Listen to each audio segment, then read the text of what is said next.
평일과 주말 동안 열심히 공부하셨죠? 여러분께서 공부한 내용이 잘 되었는지 점검하는 방법이 있습니다. 그건 바로 문제풀이입니다. 오늘은 효율적인 문제풀이 방법에 대해서 말씀드리겠습니다.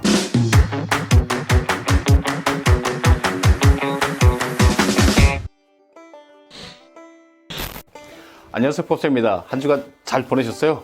평일과 주말 동안 정말 열심히 공부했으리라 믿습니다. 여러분께서 공부한 내용이 잘 되었는지 못했는지 가장 빠르게 점검할 수 있는 방법은 문제풀이입니다. 하지만 문제풀이 방법에 문제가 있는 학생들이 너무 많다는 게 문제라는 사실입니다. 제가 예전에 문제풀이 방법에 대해서는 심도 있게 촬영해서 업로드 시켜둔 게 있습니다. 상단에 링크로 가셔서 꼭 다시 한번 시청해 보시기 바라겠습니다. 효율적인 문제풀이 방법은 실수를 줄여서 평균 3점 정도는 그냥 향상시킬 수 있습니다. 자, 문제풀이 방법에 대해서는 여기까지 얘기 나누고 문제풀이 주의사항 제가 3가지 말씀을 드리겠습니다. 첫 번째, 우리 교과서 출판사의 문제집을 선정하라는 것입니다. 우리 교과서는 M사의 출판사입니다. 그런데 C사의 문제집을 사서 풀고 있는 학생들이 의외로 많습니다. C사의 문제집을 푼다고 해서 나쁠 것은 없습니다. 내용이 거의 비슷합니다. 하지만 내신 시험은 정해진 범위 안에서 누가 치밀하고 악착같이 공부하느냐의 싸움입니다. 우리 교과서에도 없는 내용, 우리 교과서도 없는 사진이나 그래프, 도표까지 공부할 필요는 없겠죠. 그렇기 때문에 우리 교과서와 같은 출판사의 문제집을 선정해서 풀고 난 후 더 많은 문제를 풀고 싶을 때 다른 출판사의 문제집을 풀면서 문제 응용력을 함께 키워보시기 바라겠습니다. 두 번째, 문제집을 풀 때는 꼭 끊어서 채점하고 오답을 하라는 것입니다. 문제집의 구성을 보면 기본 문제, 응용 문제, 심화 문제 이렇게 대부분 구성되어 있습니다. 어떤 학생들은 기본, 응용, 심화 문제를 한 번에 다 풀고 나서 채점을 하는 경우가 있습니다. 그렇게 되면 절대 안 됩니다. 왜냐고요? 만약에 기본 문제에서 A라는 개념에 대해서 틀렸습니다. 그럼 당연히 응용도 틀리고 심화 문제도 틀리겠죠.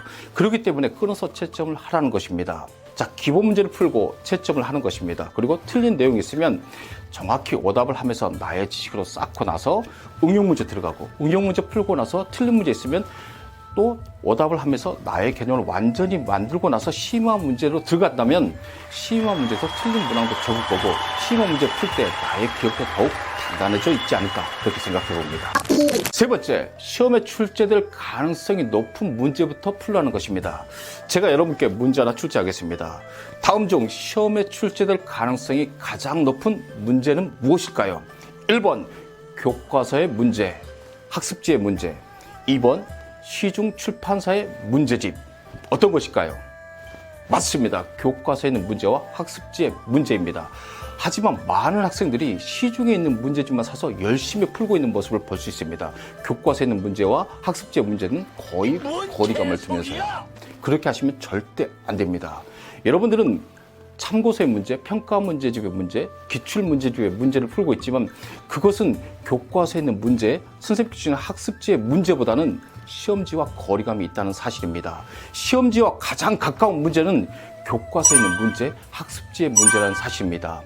교과서에도 의외로 문제가 많습니다. 교과서 아래 단답형, 그 다음에 중단은 마무리, 대단은 마무리, 그리고 대단은 마무리의 서술형 문제는 꼭 시험에 출제될 가능성이 많습니다. 그리고 선생님께서 평상시 학습지의 문제도 주시지만 시험이 다가오면 다가올수록 형성평가, 총괄평가를 주시기도 하십니다.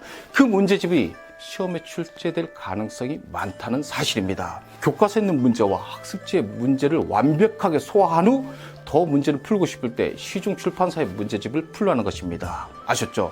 그리고 시험이 다가왔을 때 꼭 교과서에 있는 문제와 학습지의 문제를 다시 한번 확인하신다면 여러분의 가치는 엄청 높아져 있을 것입니다. 오늘은 효과적인 문제풀이 방법과 문제풀이 주의사항 3가지에 대해서 알아보았습니다. 다음 주에는 기말고사 특성상 과목수가 굉장히 많습니다. 7과목, 8과목 정도 되겠죠.